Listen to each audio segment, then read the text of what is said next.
Our next speaker is an upstate New York resident and a New York native.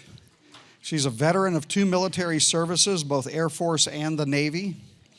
She's a retired information security professional from the aerospace industry. Since 2013, she has written the wildly popular UFO column, New York Skies, for the SyracuseNewTimes.com. In March 2017, she and co-author Linda Miller Costa released their UFO statistics book, UFO Sightings Desk Reference, United States of America 2001 to 2015. She was named Researcher of the Year at the 2018 International UFO Congress. She holds a Bachelor of Arts degree, I did that when I was practicing, from the State University of New York at Empire State College in entertainment writing. Her speech is entitled UFOs and Statistics, A New Approach. She will reveal unexpected secrets and facts about UFO sightings from 2001 through 2017. She will illustrate amazing national trends along with UFO sightings specifics about the state of Arkansas and its various counties. In addition, she will demonstrate a new UFO forensic analysis technique. Join me in welcoming Cheryl Costa.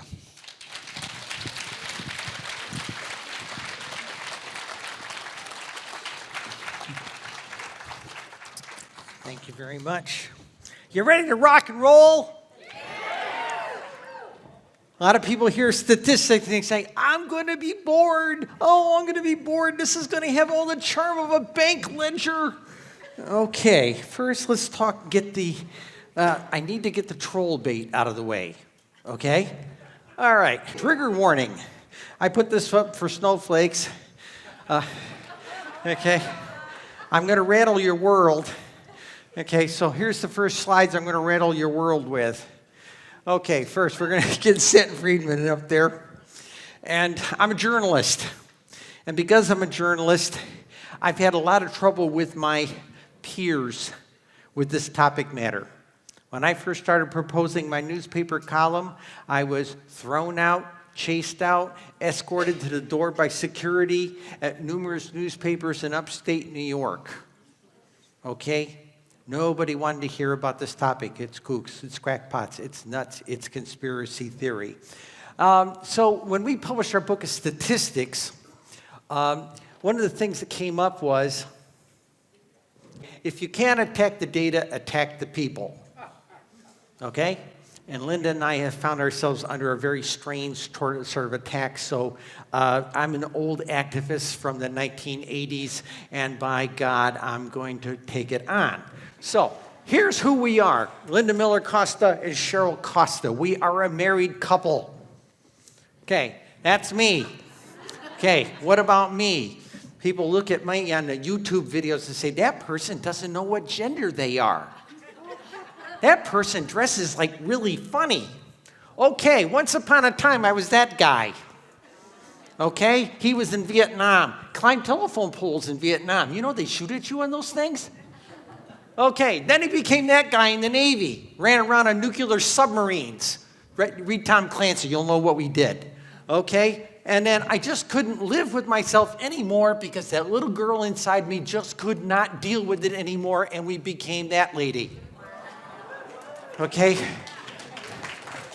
But we do grow old. I'm 67 next week, guys. I'm an old lady. I don't look like her anymore. But, okay. That's when we did our Sacred Union in 2005. We come by that tartan, honestly. She's a member of the Stewart clan, the ones that's related to Lady Diana, okay? The Stewart clan, and then we got legally married in 2011 when it was okay to get married. Stewarts, you betcha. Okay. Now, why do we say this? Because we are that couple. Now, I seem to get all the visibility on all the podcasts and all that sort of thing, okay? And everybody says, Cheryl's book this, Cheryl's book that. Okay, I want to dispel this mistake on this thing. Linda is the bloody brains of this thing.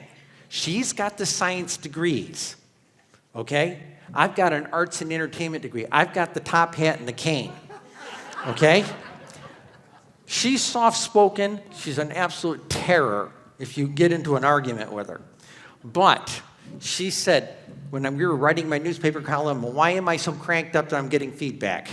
Okay. She said, we're going to do this thing, and we're going to do something real special. I was already cranking numbers for New York State for my newspaper column because I had to have something to write about, okay? So let's do some science. Let's do UFO census. No cute aliens on the cover.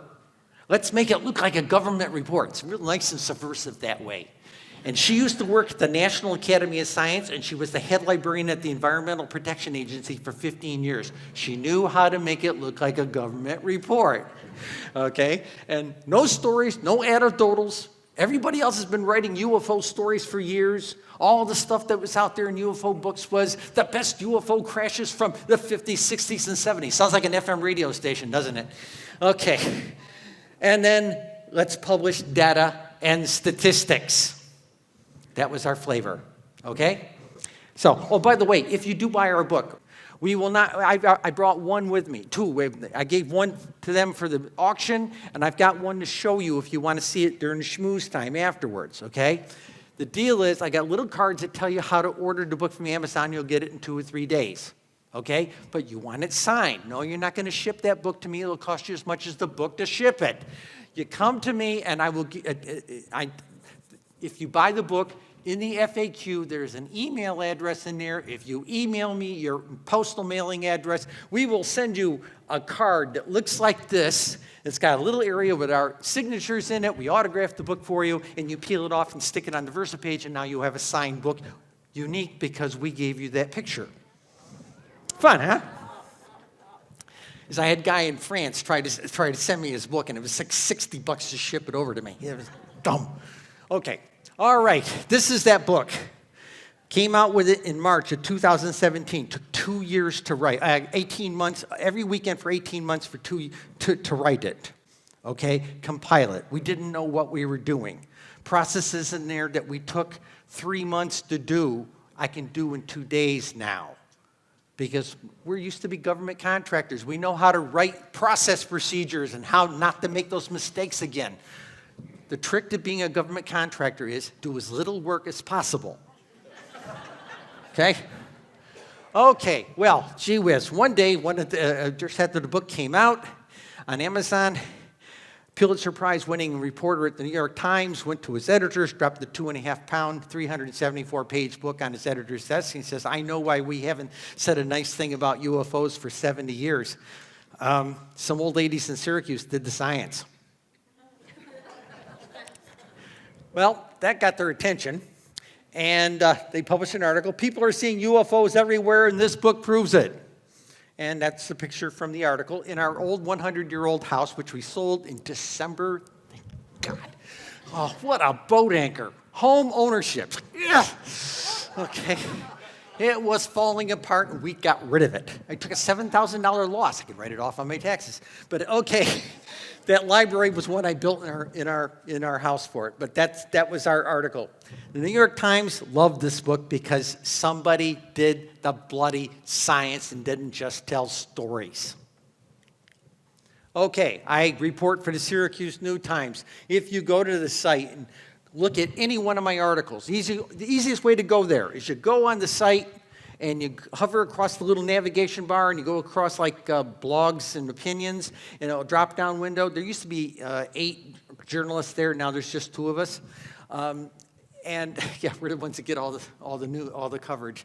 So what happens is you go there, and when you read an article, get down to the bottom of the article, and there's a little highlight there, a little highlighted HTML link that says New York Skies. You click on it, and you'll get a page something like this, and that's got the last 4.5 years of my articles. And you'll find it be quite interesting. I run the range of everything from New York State sightings to consciousness to disclosure to open letters to my state congressman. Why aren't you talking about UFO hearings in Congress? You know, that kind of thing. So my editors and I tackle a lot of interesting topics on this topic matter. Okay, we all know there's lots of shapes out there. Okay? There's 80 just listed here. All right, so in 2018, I polled some editors and news directors in upstate New York, and they had to talk to me because I'm a member of the same Syracuse Press Club that they are. So I asked them for the reasons why they don't report UFO stories. The answers were as follows. Okay, this was what I call the refusal to look. Okay, editor one, there's no such thing. It's crackpot stuff. Editor number two, these are all respected award-winning senior editors, okay? It's all conspiracy theory and silliness. The issues of UFOs, oh, you'll love this. This came from the science editor of the San Francisco Chronicle. Okay, the issue of UFOs was settled long ago. AKA the Condon Report, the whitewash. Okay, I'm not interested, okay? There's no credible evidence. That's why we call it a refusal to look. I got this book of 300 pages worth of data. Would you like to look at it? No, there's no credible evidence. Okay. And my favorite, what brand of tinfoil do you wear, Cheryl? Okay, reasons. Okay, newsrooms, and these are the reasons, okay? Where's the proof? Okay? Well, okay, true believers, and they come to us with not a shred of evidence. Conspiracy theorists with no evidence. And this is consistent here. UFOs by credible sources are often discounted weeks or months later, okay? And impossible given the enormous distances of interstellar travel. I looked at that editor and I said, wait a minute. It took Columbus 3 months to get here, but we transverse it with the space station about every 40 minutes. Maybe they know something we don't know. You know, nah, that's not good enough. Okay, fine. And then with the infinite number of stories to cover in any community, there's only so much column space and time to report these stories. In other words, that is translated to newspapers have been losing advertising for years, and we don't have the column space real estate to spend it on UFO stories when we need to do another story about another welfare mother who defrauded somebody. Okay? That's what it works out to. Okay, they want undeniable proof. They want the cracked up spaceship in the schoolyard. They want the dead bleeding alien on the pavement. That's what they want. You know what they say in the news business? If it bleeds, it leads. What about proof? Okay, yellow is proof before the Condon Report. Red is after the Condon Report. Okay, in the scientific world, things had to be evaluated and researched with peer-reviewed journals. After the Condon Report, there was no money, and it was career suicide. That's the academic community. Okay, it has to be published in official government agencies and journals who also do peer-reviewed stuff. Again, taboo subject, no money, and career suicide. Validation by independent scholarly institutions like the National Academy of Science. Our National Academy of Science signed off on the Condon Report knowing it was baloney. Linda used to work there, remember? She knows. Okay. And, of course, lastly, in a pre-internet world, traditional major newspapers of record were considered very reliable. Again, it became a silly topic matter, a taboo subject, and career suicide. Now, I was told when my first articles went up on the Syracuse New Times, Cheryl, you had such a wonderful perspective of a post-retirement career going in journalism. You just shot it yourself in the foot by doing this. Okay, I host a coast-to-coast radio program heard in 106 countries once a week, and I write for 3 magazines and a newspaper. Okay, all right. Again, what about proof? Definitive physical evidence, that's what a lot of people want. But the truth is, there's a thing called a preponderance of the evidence, okay?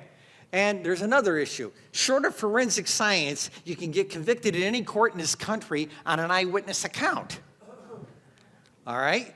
Now, the only defense on that kind of a situation is to discredit the witness. Mrs. Murphy, were you wearing your bifocals or your reading glasses when you saw Frank allegedly hit Susie over the head with a shovel? Okay? In our case, in UFO terms, it's labeled kooks, nuts, and delusional. Okay? But I have 146,801 eyewitness accounts.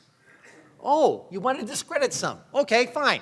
Okay, let's discrep it, 25%. That's 36,700. That still leaves me 110 eyewitness accounts.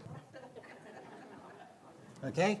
And the trolls all come after me and say, well, you didn't vet every single one of them. I don't have to.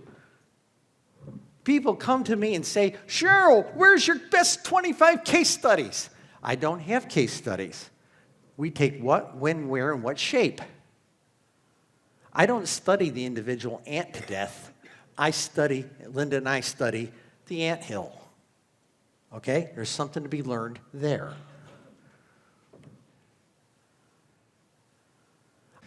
Okay, mini disclosure. Okay, in January of 2017, we got the mini Obama disclosure. The CIA declassified a whole bunch of Kissinger cables, and there was some UFO stuff in there. Okay, but what was goofy about it was the CIA for years said, oh, we don't study UFOs. Oh, we worry more about, the Russians and the Chinese. We don't study any of that silly stuff. Baloney. They were studying this stuff rather seriously. This is something they were pulling their hair out about in 1949. Hey, maybe this is midsummer madness. Why is there a peak in June and July? Okay? They were pulling their hair out about that stuff, okay? And there's plenty of other PDFs that say things like that. And I think the New York Times got a clue about it when they saw that 2 months before our book came out. Okay, so our book comes out in March. They do our story. 8 months later, December 16th. Oh, by the way, speaking about that thing with the 2 OSI doctors, they had 129 sighting reports over 14 months. We had 57, 67 over 17 years. That's what a monthly pattern looks like in New York State. Actually, no, that's what it looks like. Yeah, it looks in New York State, okay, over the months. Who are these people? Along the flat line right here, dog walkers, smokers, and people out having a smoke walking the dog. That's who they are. Ask any MUFON investigator. When they go look at a month's worth of sightings, they search for smoke and dog. Okay, December 16th, we have the big thing. Hey, UFOs are real. Pentagon's been studying it, spending your money on it. I hear so many people complain, $20 million, oh my God. Okay, look, I worked in the defense contracting field. I sat down with that number, figured for 5 years, and I was a staff person. I bid bids like this. I sat down and worked it out. I was within $50 of what the real numbers were when they got them. Okay? It was predictable. How many scientists you need, how many engineers you need, how many techs you need, how many grunts you need, how much you're paying for the computer services, the garbage services, security, and air conditioning and lights. All standard stuff. $20 million, small contract. I wouldn't have even bid a thing like that. Okay, so why a book about UFO statistics? Well, numbers tell a story. And of course, the first response I got from the bulk of the UFO community, well, why didn't you go back 40 years? This is why.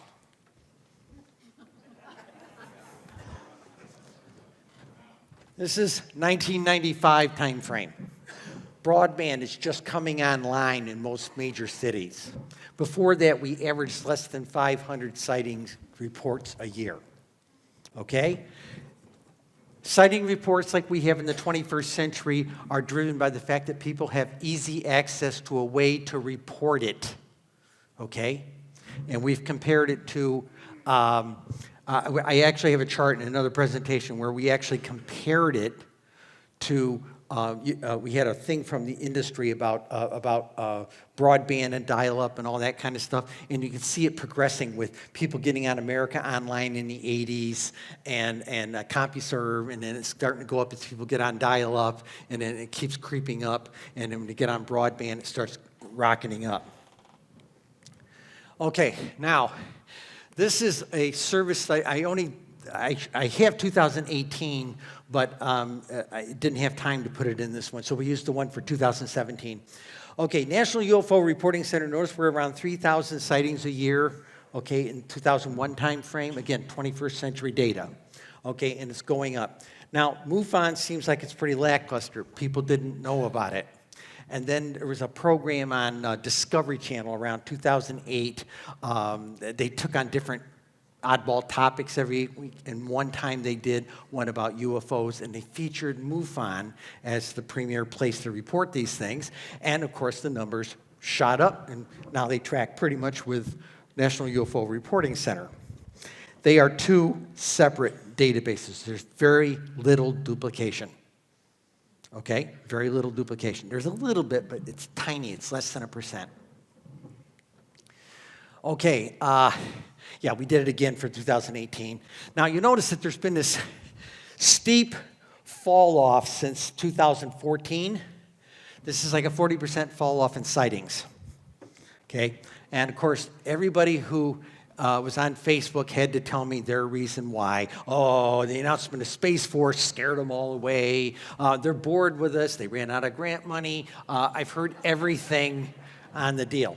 But you notice something. I've been telling people that there was a cycle. Remember you saw in that one 60-year thing, 40-year thing that humpy thing? There's a little pattern with UFO sightings like this. And I felt that there was a pattern in here that we just didn't see, okay? And here, and it's fallen off, and notice we're starting to tick up. That's MUFON. Yeah, MUFON is starting to tick up. So I think we're going to start seeing an uptick again. Might not be huge like it was in the 2011 to 2014 timeframe, but it's starting to uptick again, okay? All right, this is the nationals for 2001 to 2018. Remember, MUFON wasn't really a big player until around 2008. The average in this window, and I think what it's going to level out to once we get ticking up again, is about between 6,000 and 10,000 a year, averaging around 8,000 sightings a year nationally, is what I think it's going to be, okay? I could be wrong, but that's just an educated guess based on what I've seen, okay? So far, so good? Okay, all right. Here we did it by month, and I had a lot of New York State researchers tell me, why are you doing a chart by month? That's a stupid chart, okay? Well, we discovered something with that stupid chart. Notice the flatness and peaks towards the fall, that kind of thing? Okay. All right, again, we're averaging somewhere between 8,000 and about 10,000 a month, typically. February is the absolute worst month for sightings anywhere in the country. And it's not just because it's cold in February. Even in deep south states and warm states like Arizona and things like that, it's, I don't know, union rules or something for those guys. I don't know. Okay, Linda made this discovery. We had already crunched all the numbers and cleaned up the database. And cleaning up the database took us 6 months because we didn't know what we were doing. We know how to do it now. We got a very structured process for doing it. I can do it in 3 days now. It's not a big deal.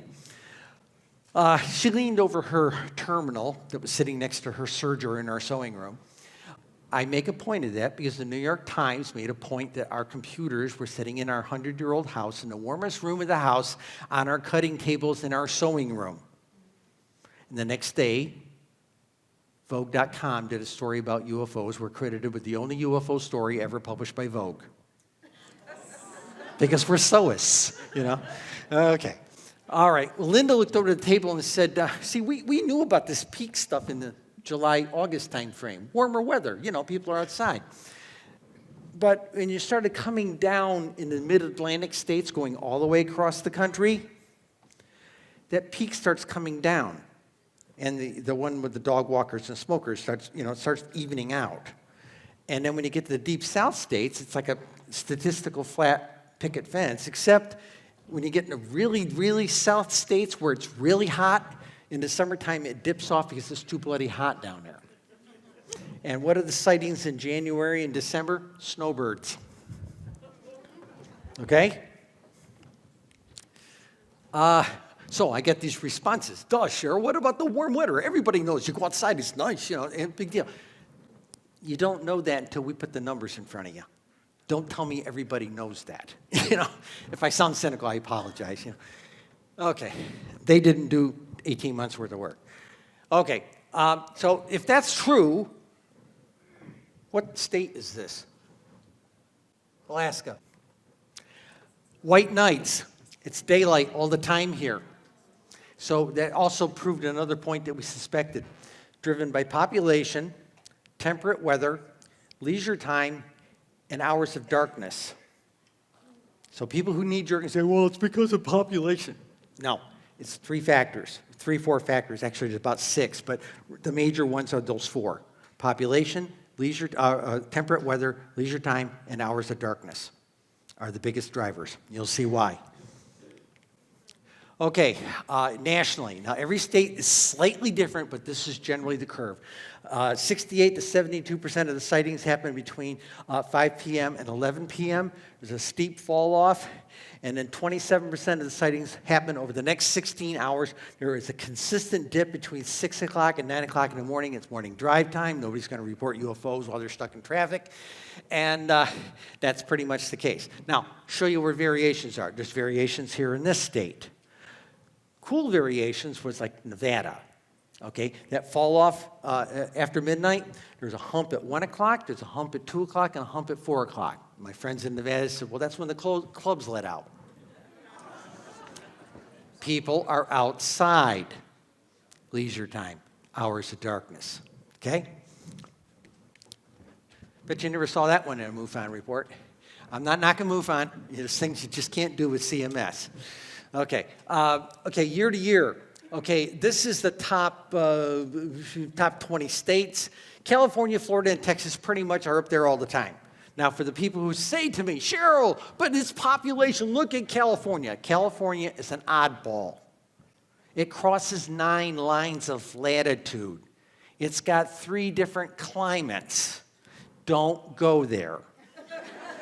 Okay, no, they still go there. So what I did was, when I came out with 2017 data, which I didn't publish, on the East Coast, I built a pseudo-California. Same lines of latitude, similar landmass. Ended up actually having 52 million people instead of 39 million people. Okay? They had far less sightings in California. There's something else going on with California. The top 3 states, California, Florida, and Texas, another one with this population stuff. Florida has half the population of Texas, but has more sightings, okay? They stay, since 2004, California, Florida, and Texas pretty much stay there in the top 3 slots. From the next 5 or 6 slots down, it's a shell game. A couple of years ago, New York State was number 6. Last year, it's number 4. 2018, it's number 5. They swap around, okay? And it's usually between Ohio, Arizona, Pennsylvania, and Washington State. Washington State ends up in that slot a lot, okay? They have a lot of stuff, and they have a very small population. Okay, now here, this is the latest one with the 2000. I did this as of 2009. I wanted to show it. I made it all 50 states. Arkansas ranks number 36 in the country. All right, now, back in the 70s, John Keel, when we first were putting our data together, a couple of people said, we came out and said, guess what? The peak night is not Wednesday, it's Saturday. Now, I credit John Keel for doing some of the first statistics, other than maybe what the Air Force might have done with their 12,000 sightings. He had only about 1,000 to work with, okay? So he had what we call small data. Okay, this is the 21st century. We're like Google. We're like Amazon. We have big data, okay, so we can work with it differently. So what we end up with is Saturday night's a hot night, okay, nationally. Okay, and I don't know what's going on with the sound. Okay, but it is not consistent with every state. 74% of states, 39 states, it's Saturday night. But 2 states it's Friday, 4 states it's Wednesday, 2 states it's Sunday, 1 state it's Thursday, 2 states it's Tuesday, and nobody does it on Monday nights because of Monday Night Football. We all know that. Okay?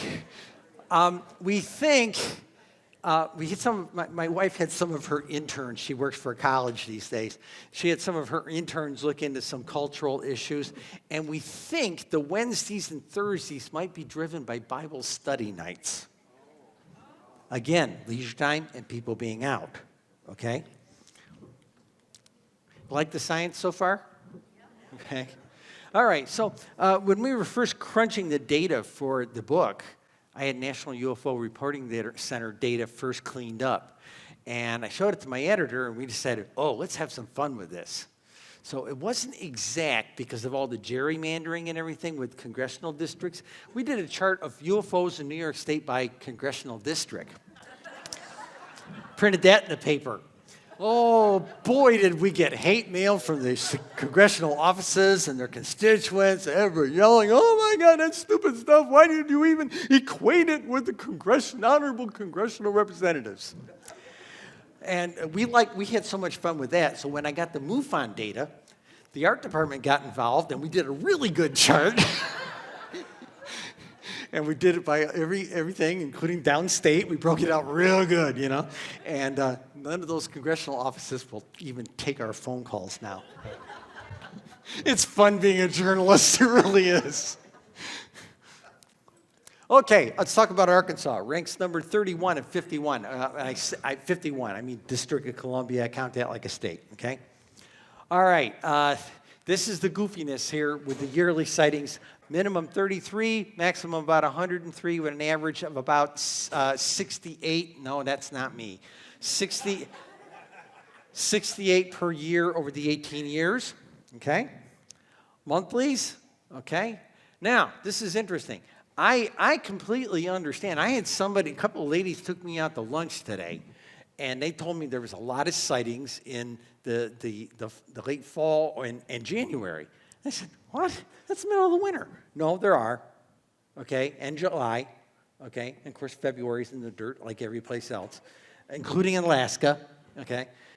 So that's what the yearlies looks like. We don't know why. July we can predict because July, there's 4th of July, and you'll see later in another slide, 4th of July on a yearly chart is like, you know, everybody knows that. It's misidentifications, but we also do know that they like to watch our fireworks.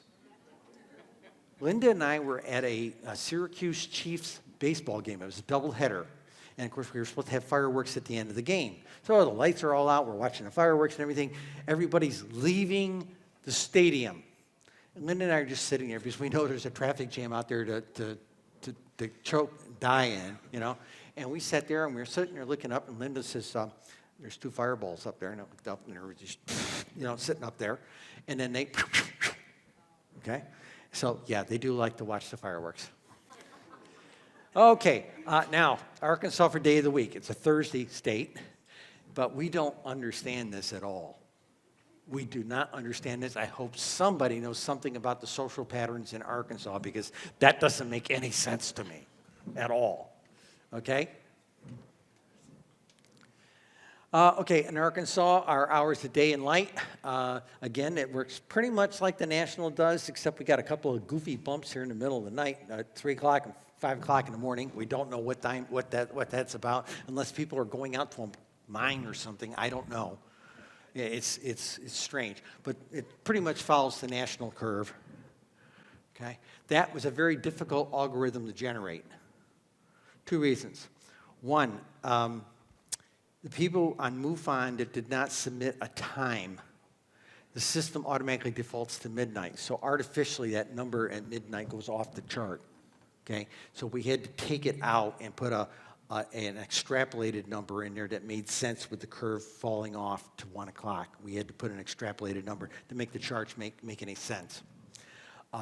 The other thing is we also noted that, do you know that 3.5% of the people who reported UFO sightings in that database did not report what city they were in? Do you know how that messes things up? We had to put a county in every single state called unknown, and everything that had no city specified, we had to call unspecified. And it's frustrating. Okay, it made the difference of some cities making number something or other versus something else. Okay, it really made a difference. And the things we heard in some of the lines or saw in some of the lines, some of them actually had somebody type something in, and they would type in like, "I've been told not to tell you. My mother told me not to tell you. The sheriff told me not to tell you. I'm afraid to tell you. The government's watching me." You know, it was all over the board, and it was very frustrating to read that stuff. Okay, here's Arkansas counties. Okay, 75 Arkansas counties, 71 reported UFO sightings in the 2001 to 2018 time frame. 3 didn't have reports. 1 unknown county actually made it into the top 10. You know, that's the catch-all county. Okay, Arkansas City. Now, this is the thing I can do we couldn't do in our book. We took it state down to county level. We couldn't publish cities then because the city, nobody knows how to spell the name of their city. We would get the city name with a space in front of it, couldn't sort on that. We would get city names spelled with capital letter in the front, some spelled with a little letter in the front, couldn't sort on that. Some had mixed case letters through the name of their city, you know. Some would say, oh, it's in Eureka Springs, right across from the 7-Eleven. You know, that kind of stuff. Or, half a mile north of such and such, you know, and it drove us crazy. So we had to average some stuff out. We really did. It was a pain. And right now, the new project we're doing for a book, I'm going through one record at a time. You can't do this with spell check. One record at a time. I can do about 3,000 lines a day. And the idea behind it is that I can correct the spelling, correct the county. A couple cases we got the county wrong in the first book. We're correcting the county. We merged in a golden mail list, a different color, so we could tell what they were. And we were also adding lat and longitude information. That helps us, that lat and longitude information helped us with a different kind of study we were doing. And I will show you later why it scared the hell out of me and the retired astronomer who helped me with it. Okay. During the last 8 weeks working on, 8 to 10 weeks working on the book, we went over to Staples, bought one of those 6 packs of thumb drives, okay, and started taking each weekend's version of the database and saving it, putting it in an envelope, labeling the date. One of us would take it to work and have a friend lock it up in their desk. We had 6 or 7 copies rolling around. We had a log of who had what, and we'd always go get the oldest one, bring it back in, and put the next version on there. But there were 6 copies of it out there with each a different week's advancement on the database. We were getting that paranoid about it because one morning we got up and our alarm had been disabled. House alarm had been disabled. You know, goofy little things like that. There's no such thing as Men in Black. Okay. In cities, Arkansas, of course, we have our unspecified city up there. There were 40 of them, okay, but we ranked them. And this is something we couldn't do before. Now, I've done about 7 states in my cleanup process, and what I did was I favored the states I'm talking at this year. But we're in the process of cleaning this up. Here's what our next project is. This other book was 374 pages. If we do everything we want to do in the book, the way we have crunched the data with some very advanced techniques, the book would be 2,700 pages, 2 unabridged dictionaries. So we're going to publish print-on-demand books through Amazon. We worked out a deal with them. And we're going to publish each individual state by itself. Some of the smaller states will be as low as 75 or 80 pages. Some of the bigger states with tons of sightings, like California, will be almost 400 pages. But there will be 51 books. Then we are going to take each of the 9 census districts, merge all the states that were part of that census district in. There will be 9 of those books. And then we will do 5 companion books of analysis and that type of thing. That's where the verbiage is going to be. These books will just have the charts, tables, and numbers, but we will drill right down to the city level in your state, including, you get like Jonesboro here, underneath it, you'll get it like this, just the state, just the cities, and then you will get Jonesboro and then all the shapes that we're seeing over the 2001 to 2018 time frame. You will have all the data that you ever need, and this will be about 65 volumes. It will be the largest compilation of UFO sighting data ever published, and that will be our swan song.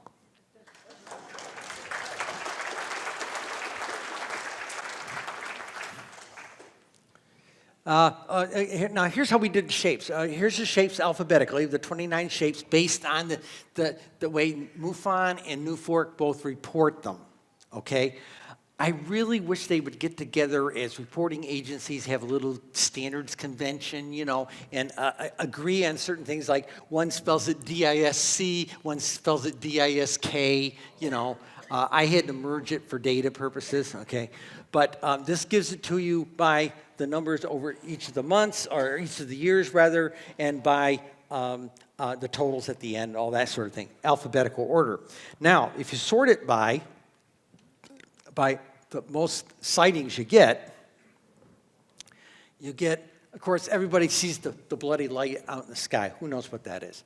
Okay, there's circles, triangles, of course, the unknowns, and then there was the spheres. Those are your top 3 in your state. So I plotted 2 of them together, the spheres and triangles. Notice a little erratic here, but notice as you start to see the spheres show up, triangles show up. So if they are TR3Bs, they're showing up every time the spheres show up. Okay? Who knew before that? Okay, and there's another way we plot it out. We plot it out by the county, and we show you exactly what shapes happen in that county. In this case, I only told it to turn on the spheres and the triangles. But one of the charts for the state, actually, the MUFON investigators, I've got a 27-page PDF for you that's got a complete breakdown of what Arkansas's sightings are. If you look up a county, it will say all the shapes and what year they were in. And if you look up a city, it will say what all the shapes that were in that city for the 18 years by year, okay? I'll share that PDF with you, but you can't sell it, okay? So that gives you an idea of the kind of data we're breaking down. You like this new format of stuff we're doing here? Okay, tools of big data. This is some fun stuff we learned how to do. Okay, first thing, I didn't do it for every state. I did it for New York State here, 2001 through 2017. That's what a daily report looks like. Okay, of course, that's July. Okay, but notice that there's some gaps here. Okay, that's something important to look at. So when we decide we want to do like a cluster study, okay, this is a 3-year study. Notice it goes along nice and even and everything. If you just look at it the year, you don't see this stuff. But if you look at it over, say, a 3 or 4 year period, you start saying, well, and I'm telling you, all this is year by month. Okay, I've got an algorithm that breaks it out year by month. And guess what? There's something went on that month, and something went on that month, and something went on that month. Okay, that gives us something to go look at, doesn't it? Okay, all right. And here's the changing UFOs. I never used to pay attention to it. They was almost non-existent. They're changing. The person looking at it, they probably didn't know what they were looking at. Then I heard Dr. Jacques Vallée on Coast to Coast one night with George Knapp talking about the fact that the changing UFOs seem to drive them nuts because they'll just start to get a bead on it with one of their special cameras or something like that, and it'll change. And then I got to making me think. I said, well, maybe that thing's got intelligent AI that can do telepathy things, and it's got a cloaking system like we'll just make ourselves look like something else. Okay, so I started looking at changing UFOs. And guess what? They're probably the most real thing in there. Linda coined this term. The truth is in the shapes. And the other truth that came out of it was the truth is in the small numbers. Okay, I'll get to that in a minute. Okay, here's New York State over 365 days in 2016. Of course, we see our July stuff going up here, but notice, don't so much look at the peaks. Don't get seduced by the big numbers. Look at the widths. These are where the clusters are. This is where you go there and you find you go back into the county data and you find that county has almost no sightings most of the time over 18 years. And then 5 years ago or 2 years ago or 10 years ago, they had this 2-week flap. Okay?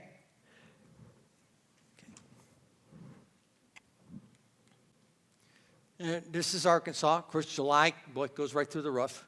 But notice you've got some interesting gaps in here that deserve some study. okay? And this is like a sample of 2011, which is one of your heavy years, okay, with 108. And you'll notice that we've got a couple of of course, we know about July, and usually it's about a 2-week window within the July thing. Different communities put off their fireworks at different times. But, geez, what's this stuff with January? I mean, I see all these like ski chalet kind of things, but you don't have any ski things that I could see around here, okay? So something's going on in January. I wish somebody could tell me. Okay, this is another way we do this. When we start getting interested in that county, we go up here and we'll do a chart by year and by the state and by the shape, and then we start picking out anything that has 2 sightings or more that are together, we start paying attention to. That's a monthly cluster, as little as that, especially in states that don't have a lot of sightings, okay? And then we can turn around, we want to know, well, gee, we want to go take a look at the actual case studies, right? Okay, so we go back in, we generate a different kind of table here, and here is its MUFON. This is the date of the thing, and we can just bring all that out and go explore it again. We don't lose that data. We don't have this information, but we know when it was. So we can go back into the original databases and look it up. Okay? On New Fork, it's real easy. You just go out there and pick out the year and go look it up in your browser. You can download it into a spreadsheet if you want. It's easy. MUFON, you have to kind of call somebody up and ask them to share it. I really wish they would do what New Fork's been doing. Just publish the raw data out there on the web publicly. I really wish they would do that. Again, here's another example we did for Ohio. Okay? Now, Arctic cluster studies. There's a new team in town. Okay? UFO sightings. These are all the shapes. Have been falling off since 2014. All the shapes have been falling off since 2014, except 3. And they're on the increase. There's a new team in town. I shared this chart with Lou Alessandro. He went from his stoic face that he gives everybody, to a troubled face. He asked for a hard copy. I gave it to him. He stuffed it in his top pocket. These are Saturn-shaped ships. These are the mile-wide bay ships like the Japanese airlines saw back in '86. Those big mile-wide bay ships, okay? Almost nothing first few years, and they start to come up. And whenever they show up, the scout ships and shuttle ships show up, teardrops and eggs. Notice this. Every time they show up, okay, these guys show up, okay? If we're going to have disclosure because they show up parked over our cities, this is it, in my opinion. This is alienation from 1980s. This is alienation now. They're going to show up and say, can we have a place to live? Okay, that's what I suspect is going to happen. And that might be why they seem to be accelerating the amount of public education on this topic. If you've noticed, it shows up in commercials. It's in the mainstream out there, guys. I mean, hell, Flo from Aggressive Insurance had a UFO show up over her and levitate up a cow. I mean, you know, 10 years ago, I never expected to see a UFO in an insurance commercial, for God's sakes, you know? So I think something's afoot. That's just my opinion. But I've been studying the data head down for 5 years, so. Okay, this is that Saturn-shaped ship. As you can see how they go up. And notice how it went up a lot. Okay, 60 sightings a year. Okay, this is our cluster study of it. We know exactly where they're being seen. Okay, okay. Here's the Saturn shapes by month. And we did it with the egg shapes. These are little scout ships, little Volkswagen egg shapes, okay? And we did them by clusters. Did them by month. Then we did the teardrop, which I say is a shuttle-type craft. Remember, like a school bus. Okay? Okay? Now, this is new statistical research. I warn you now, it is preliminary data. Do not invest your stock money on this data, okay? Till we tell you to. Okay, the following information is preliminary. Okay, the 37th parallel being the UFO superhighway. It isn't. There are 10 other parallels that have far more sightings than the 37th parallel. Okay? Well, I had people come back to me and say, well, but Cheryl, there's a consistent number going across the 37th parallel. No, it's onesie, twosies. I printed out the counties all the way across on the 37th parallel.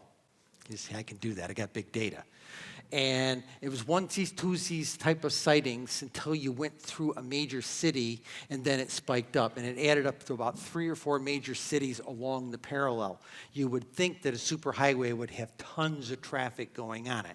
Well, to get that kind of traffic, you have to go up to 40 or 42 to get that kind of traffic, that where it's consistent 40 or 50 sightings on every county all the way across the country. Okay?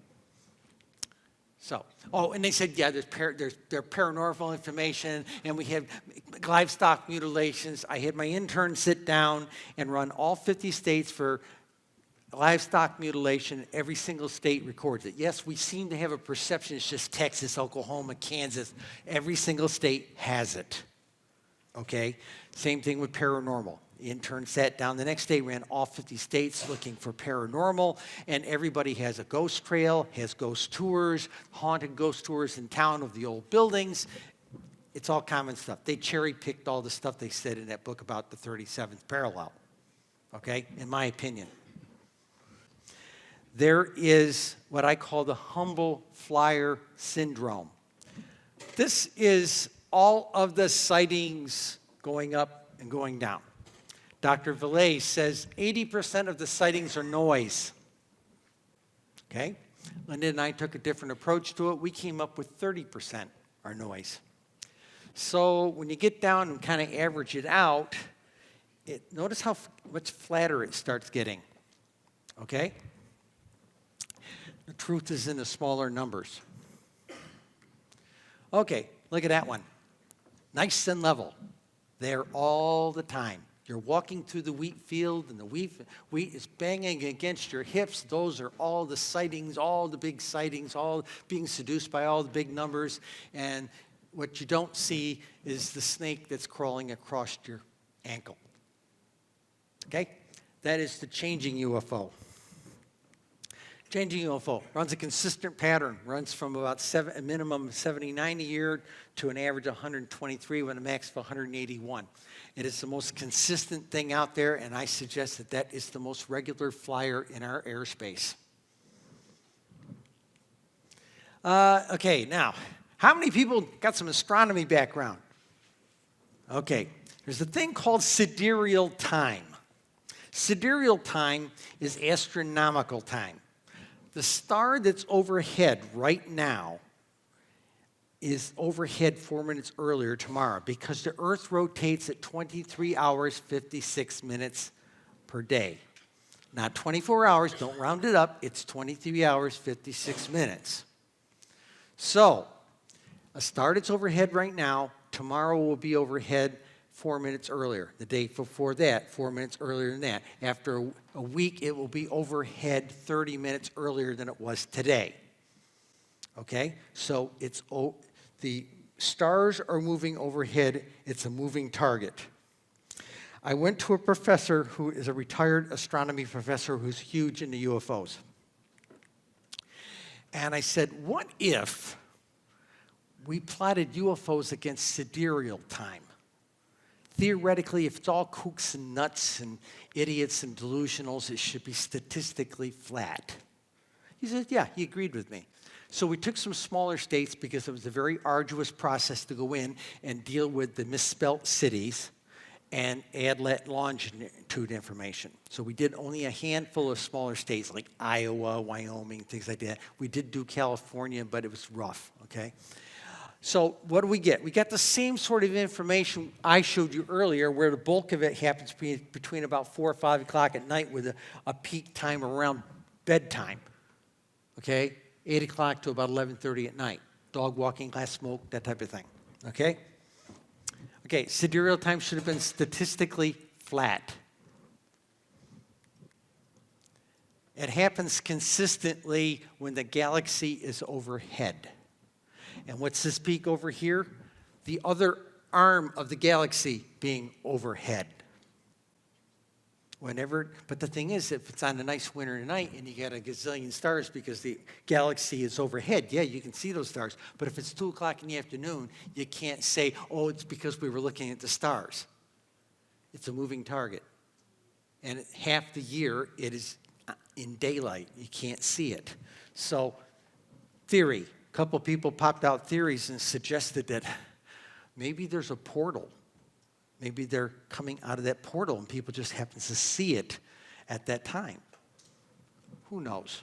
I don't know. All we know is that for the states we did it in.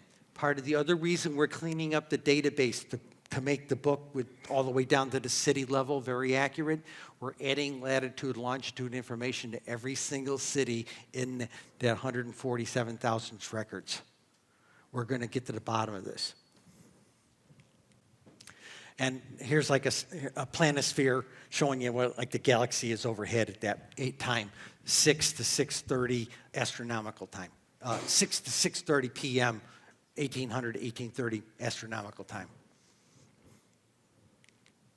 I will take your questions. We have a few minutes. No, do we have time? Yes, we do. We have a few minutes. I will take your questions. Please. One question at a time. Yes, ma'am. Yes? In Arkansas, you know, in the South, they celebrate New Year's with fireworks also. In the South, they celebrate New Year's with fireworks in the South. I did not know that. That's cool. Okay. There was a hand back there. You have to shout, honey. On your chart, on your highest parallel, what state was it that was the highest parallel? You said that there was It one. wasn't so much one state. The parallel went across a bunch of the northern states. Actually, it went through the Great Lakes states. Let me tell you a little story about that real quick. I was doing a radio show after we published the book. You know, we cranked out all these charts, but I really didn't have a chance to study them in depth.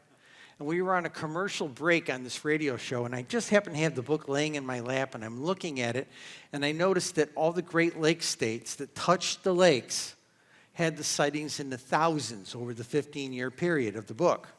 Okay, move 2 states away and they fall into the low hundreds. Water. So I went in New York State and I started up at the top of New York State at the big front of the St. Lawrence Seaway, followed it all the way down to Lake Erie and took all the counties along that, and then I got that, 19%. And then for New York State. And then I went from Lake Champlain all the way down the Hudson Valley. It's always been a hot spot, all the way to the Atlantic Ocean. Did not count Long Island because it really wasn't touching it. So I brought it all the way down, and it was 32%. 52% of the sightings in New York State are on our 2 major waterways. Okay? For USO fans, you know, who knew? Other questions, please. Yes?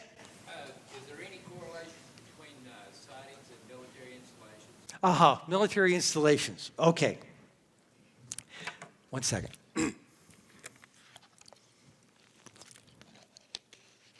Didn't realize Arkansas would be dry. Military installations. Most of the bases in the United States are reserve bases. Okay? They're Air National Guard, Army National Guard, that kind of thing. They're mostly reserve bases anymore. Okay? You've got a few major Air Force installations, and most of the naval ones are obviously on the coasts and things like this. Those, yes and no. I talked to Lou Alessandro about this at length. I've had 3 interviews with him, and they seem, the military, the hovering, following the military, they follow our fleet where all the advanced technology is. They follow things like the Nimitz and all those kinds of things. They follow the advanced technology and the nuclear weapons, and those are out on aircraft carriers and on submarines and that stuff. But the stateside bases, for the most part, not really. The commercial nuclear reactors, there's 55 of them in the United States. I have the street address of every single one of them. We crank the street address and the county information through the database. Nah, nothing. Yes, sir. You looked at the bases, but what about looking at the factor of shift change? You were in the military, you know they don't always fall right at midnight or noon. The numbers weren't there. The numbers weren't there at all, even across the time. They weren't there. They just weren't there. I'm talking about like 2 o'clock in the morning. If you look at the major Okay. industry and. No, I follow you there. Did I go to every military base and look up their time window? I did not. I've only got so many hours a day. And by the way, I am retired technically. Okay? But I write for 3 magazines and have a coast-to-coast radio program. Yeah, okay, and I write these things, okay? But no, I didn't, but I will look into it. Okay. The changing shape, is that the smaller ones that the egg shapes and all? No, they don't change shape. There's a separate craft out there that changes shape. Or we think it changes shape. See, there's a theory that the artificial AI that flies the thing can project into us telepathically and make us think it whatever it is. And how big? We don't know because it changes shape. Okay? Like the size of a car? We don't know. We don't know. I've read every story going. Nobody can ever get a gauge on how big it is. Even Dr. Valet couldn't do that. Okay? Other questions, please? Yes. Short of my ATM PIN number, I'll tell you anything you want to know. How about a correlation of the data to the sunspot cycle? No, didn't go there.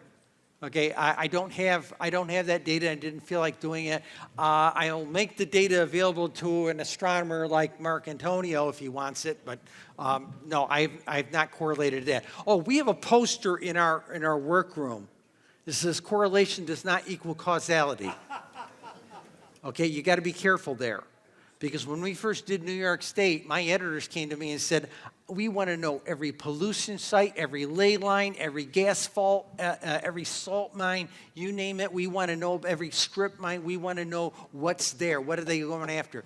And nothing correlated. We had overlay after overlay after overlay. We drove our interns crazy. I finally called up Ben Moss, who was, at the time was the senior MUFON investigator for Virginia. I said, what do I do? He says, can you get some ancient tribal grounds maps? I said, yeah. I called the local historical society. They got a state map for me. We made an overhead view foil. We laid it over the map, and it correlated directly. Who knew? He knew. Okay? Other questions? Yes? What about sightings correlated to Chichen Itza, the pyramids, and I do only United States. I've only gotten United States data. I have made attempts to get international data. I run into difficulties. Not everybody's cooperative. Okay? Other questions? Yes? have you correlated between the day and night sightings in relation to lights in comparison to seeing actual craft? The degree of resolution for people saying a shape, and what a craft is, no, I haven't done that, but that's an interesting chart. I will tell you what I can do. I can do that relatively easily. I can do that. I can do that same chart you see, but just turn on shapes and see what happens. I have seen 3, right? Mm-hmm. 2, all of them were very close. So they were actual craft, right? But 2 of them were during the day, and only 1 was at night. Okay. I'm suspecting if you see a whole bunch of night, is it just lights? You know what I mean? Again, I haven't gone down. I haven't gone in at that. Thank you for the suggestion. I will look at it. One of the sightings just before I started writing my column, we had just put the morning edition to bed. I left the press. It was 3:30 in the morning. It was a nice, lovely June evening in the middle of June.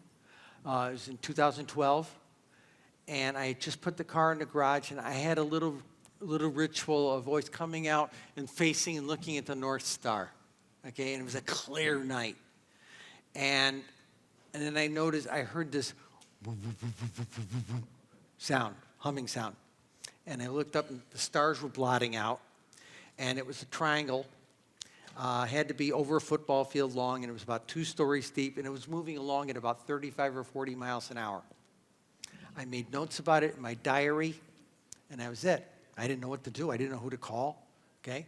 About 8 months later, when I was doing my column, I happened to run across a report from a nurse that came out of Cross Hospital across town on one of the other hills in Syracuse, Syracuse is sort of like Rome. We have multiple hills.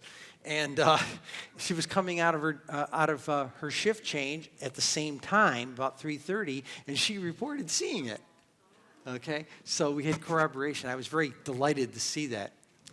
Okay, I think we got one more question, and we'll wrap it up. And oh, by the way, I'll be outside over in the schmooze area where the little people have been selling food over there like that. So if you want to come out and see what the copy of the book looks like, get the card to order or something like that, I'll be out there. Come out there, shake hands, show you the book, whatever you want, okay? Last question. I thought I saw one over here. Last question.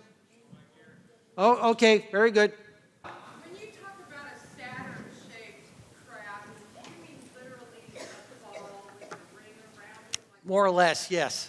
or a No, the Japanese airline guy drew the thing as kind of like a ball-shaped type thing that has a Saturn-like ring around it kind of thing. But it's part of this actual structure, okay? But it's mostly round, and it's got that kind of, it's not quite a saucer because it doesn't come out nice, but it's just it's a ball. No, it's not a saucer. It is a ball with kind of a saucer's little edge around the middle of it, okay? Thank you very much for your time. I hope you enjoyed it.